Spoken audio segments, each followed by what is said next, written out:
يروحوا شارع الهرم وامشوا في الدق، كمية المباني اللي قام الإنسان المصري وعملها علشان ده مسألة بيبني نفسه وبيبني أجياله اللي جاي، ودي فرصته، وفي استقرار وفي ثقة وفي أمن وأمان. في أقل من 3 سنين المشروع تم على إيد المواطن المصري العادي. أنا ما طلبتش منه، أنا فوجئت بس إنه في مرة وأنا ماشي من الهرم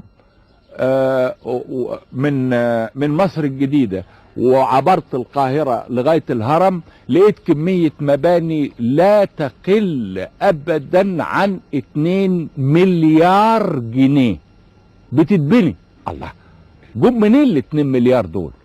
بحثت، بعدت اجيب ليه؟ لانه في بعض سماسرة السوق يقول لك ان دي اموال اجنبية او اموال ناس من العرب جايين يشتروا مصر، وانا لا عايز اموال اجنبية تملك مصر ولا عايز العرب يملكوا مصر. بعدت جبت شفت رخص المباني اللي طالعة دي كلها مصريين وتجار، فيهم جزارين وفيهم كل انواع المهن، مصري.